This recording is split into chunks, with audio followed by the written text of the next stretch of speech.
Hello, welcome to Wisdom Wednesday, June 21st, 2017, first official day of summer, and holy cramoly, it's another ridiculous scorcher here. Just check, the current temperature is only a nice cool 115 degrees, but don't worry, it's early. It's only a little after 2 o'clock here, so it is going up to an expected forecasted record high for the day.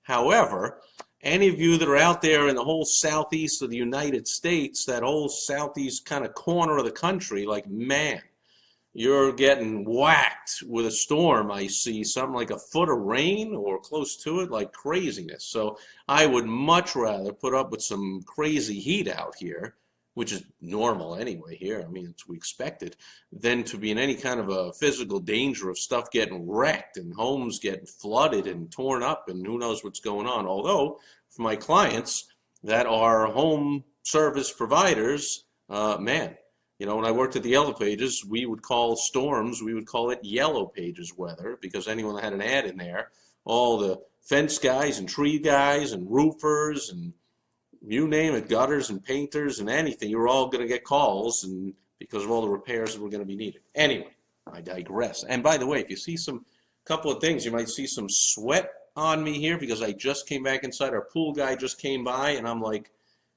you know, water, you nuts? I mean, see what I did there? He's messing around with the water. So I was like, water, are you crazy? And I was like, how many more houses do you have to go? 8 more, 8 more. Doesn't think it'll be done till 4 o'clock. That's the high point of the most blistering heat of the day. Although, you know, a few more degrees isn't gonna make that big a difference. But man, I was sweating just out there standing talking to him, and then I realized I shouldn't even be talking to you because I'm delaying you getting the heck out of here and getting done with your day and getting inside cool and then doing it all again tomorrow. Second thing you might notice, I'm dressed like a kind of a normal human being here. I was actually out, spent the morning with a client of mine, got on the phone and spoke to another client in Istanbul, Turkey. And in about 4 hours, it'll be 9 a.m. in Singapore, and I'll be speaking to another client first thing in the morning for him there. So kind of an international, cool, fun day. I also spoke to a client up in this area on the phone, and I'll be speaking to a client in the Chicago area shortly, and plus all kinds of other stuff going on. So busy day as usual, fun day, and I love helping small business owners all over the world make tons of cash and have easier lives. And as always, I start out sharing my rhino of the day, and today, in honor of another blistering hot day, hey, Craig, Scott, because pretty much everything on Earth in this area is melting, I am sharing another one of my rhino candles. So here it is. You got a big rhino on the front. I'm calling it the front. I guess you can call it any side you want. And then you got a couple more rhinos on the back. So 3 rhinos in all, and a kind of a neat wick here with a little like wooden bead on it for some reason. So again, not, you know, I collect rhinos, so it's not like this will ever get used or lit. But I did check on the bottom to read the directions, and I'll just share the top line with you, the first sentence, because it's hilarious. I don't know if you knew this, but about this particular candle, the candle care and safety instructions are, and Scott, if you're still here, you'd appreciate that. Scott is an attorney. To extinguish the candle, blow out the flame. There you go. Fantastic advice. Boy, I don't know what I would do without those instructions. I don't know if you can see it there. Kind of blurry, but to extinguish the candle, blow out the flame. So there you go. And I've had this for, I don't know, 20, 25 years. It only cost $10 back then. Nowadays, a nice, cool candle like this weighs a few pounds. Who knows, $30, a little more. Anyway, let's get right to it. Wisdom Wednesday, where I share a saying that I have or somebody else, some kind of, you know, sage advice kind of thing. And today you hear, if you follow me or you one of my clients or you watch these videos or any way at all that you follow me over the years, my different podcasts and blogs and videos and anything, you hear me say quite often, I know I said it yesterday, that I encourage small business owners to what I call get on the right side of the cash register. Now what I mean by that is for business owners, naturally you want to be on the selling business side of the cash register, where you are putting the cash in from people giving you money. And we all need to be on the other side of the register. Sure, we're running businesses. We need to be buying stuff. We need to be buying supplies. We need to be buying equipment. We need to constantly be educating ourselves and investing in books and consultants and courses and coaches and events and travel and all kinds of other expenses. So sure, there's plenty of stuff we need to be buying.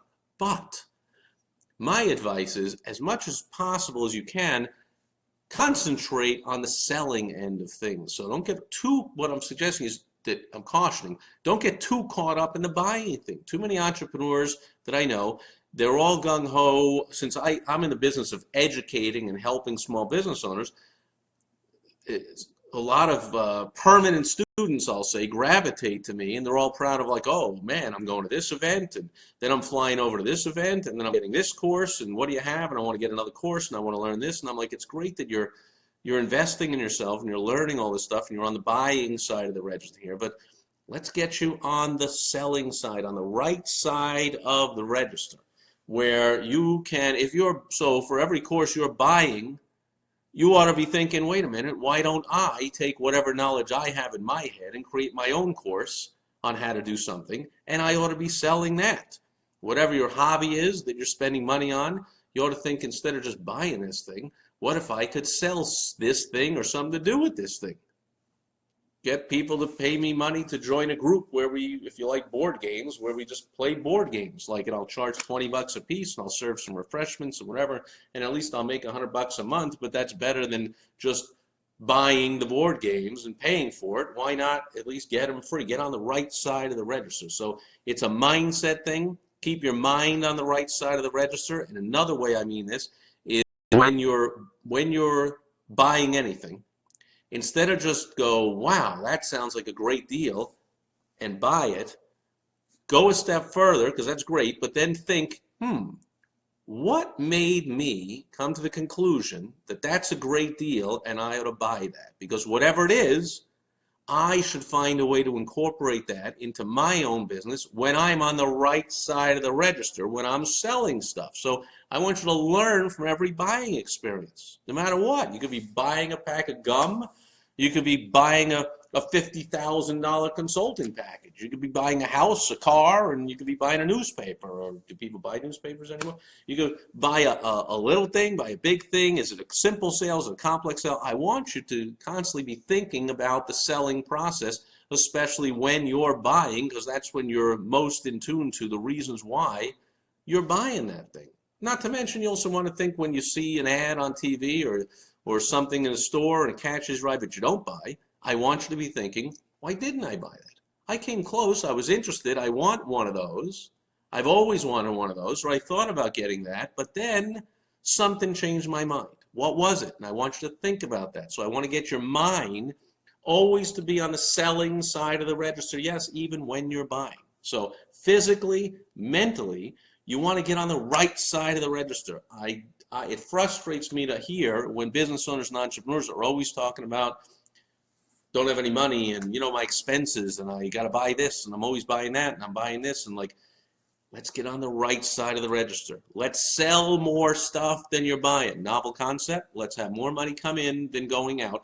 Let's have more, but the novel concept, everyone knows that, every business owner, but the novel part is, let's think more about selling than we think about acquiring and buying. So yes, again, we have to spend time in our business getting supplies and buying equipment, and in our personal lives, just buying lunch, buying food, anything at all we're buying. But I would like you, and I suggest that you catch yourself and say, how much time today did I spend think about buying? So for instance, if you want to buy something, you go on Amazon. I mean, man, I've gone on there and between them keep saying we suggest this, and people that bought that also bought this, and check this out, and you might like this or whatever, and just looking through pages and pages and pages to find the thing and reading reviews. I'm on there for an hour or two. Reminds me of the most ridiculous invention of all time, the online buy your own airline tickets. I mean, used to be you call up the phone, pick up the phone, you call the travel agent, there's no charge, and they tell you what's the best deal on the airline tickets to wherever you want to go. I mean, you just hang up and they call back later and they go, I got them for you, here you go, boom. Now we think it's great, because it is fun, to go on the internet and waste hours going like, look at all the flights, one stop, non-stop, where does it go, what time, how much, now I got to pick a return flight, now I got to pick my own seat, now what are we doing all that stuff for? The flights are $200-300. I mean, even if you save 10%, $20, is that really worth hours of your time? So again, if you're spending all that time buying and all that thought process buying, so any physical time, energy, thought process, I want this to help you to think of what I'm saying here and think, you know, that bald guy with the glasses was saying that I ought to get on the right side of the register. Physically, emotionally, and yes, financially. Get on the right side of the register. So whenever I say that, now you know what I mean. I mean, look, this is all great. You're telling me about this thing you bought or whatever, or how you're building a website, or you're investing in this, or you're paying for that, or you're buying this.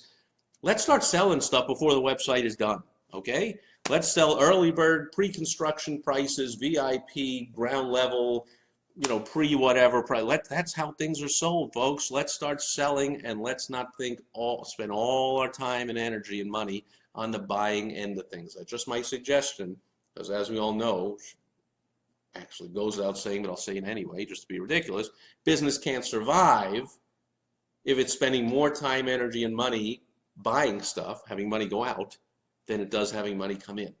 So besides just the financial dollars and cents numbers of that you need more money coming in than going out, I'm suggesting you also need more thought process on bringing in money than you do on spending or investing money. That's what I mean by get on the right side of the register, and that's Wisdom Wednesday for today. As always, at the end, I go to, hey, Rob is here, and Rob says, yes, lots of books, which, you know, okay, I got to get in the habit of checking these things along the way, because I think Rob is someone who invests in a lot of his self-education in a lot of books, but also he happens to sell a lot of books. So maybe he was saying both. He buys a lot of books, he writes a lot of books, he sells a lot of books. So I know because Rob contacted me and said, hey, blah, blah, blah, we ought to write a book. I gave my magic response, which I talked about, I think it was, last Wednesday in Wisdom Wednesday. I said, sure, call me anytime, which is the magic response. If you watch that video, or you can go back to my blog or my YouTube or back on Facebook and you can watch it, those magic words seem to translate into don't ever call me. Because whoever I say call me anytime, it apparently scrambles their brain so much they never call. So I have stopped doing that, and now I say, sure, what's a good time? And that's working out a heck of a lot better. By the way, just to report back, since that was the last Wisdom Wednesday, I was saying call me anytime to lots of people, and nobody called. And my opinion is that it goes to the saying, a confused mind does nothing. And people were like, oh, well, when should I call? I'll put it on the list, but never get around to it. But if you say, how about tomorrow between 2 and 4? Or how about give me a couple of times? Or you set up a time.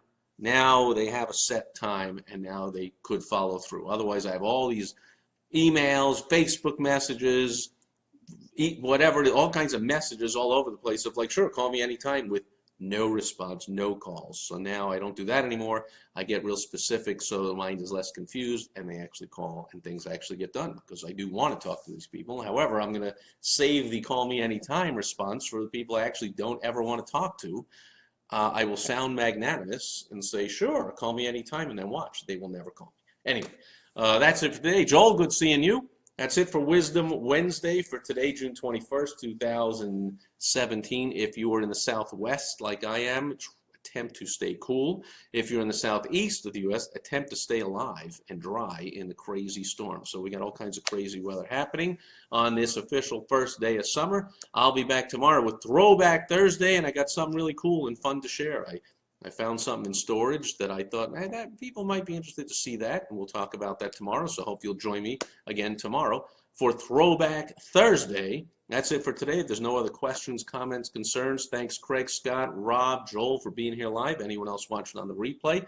I am going to, and I was talking to the pool guy, by the way, when he came by, and he was like, you know, do you use the pool a lot? I'm like, yeah, until the last 2 days. I mean, I didn't even use the pool the last 2 days. I'm like, he's like, yeah, he looked at the temperature. He's like, the water's 85 degrees. Like, I'll take a bath. I'll take a warm, hot bath if I want to do that. So it's so hot here. It's not even refreshing to jump in the pool. How crazy is that? Hey, Felicia's here, and thank you for the like.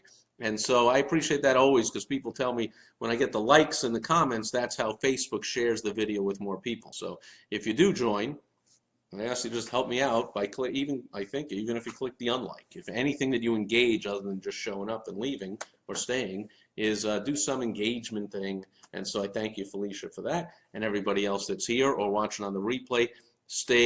Felicia, I know you're in the area, in the line of that storm, and Joel, you are too, and hope you guys stay safe and your families. And Craig, you're out here in the southwest of the U.S. with all the crazy heat that's going on. You stay cool. Everybody stay making money and staying on the right side of the cash register. And I'll be back tomorrow for Throwback Thursday. Thank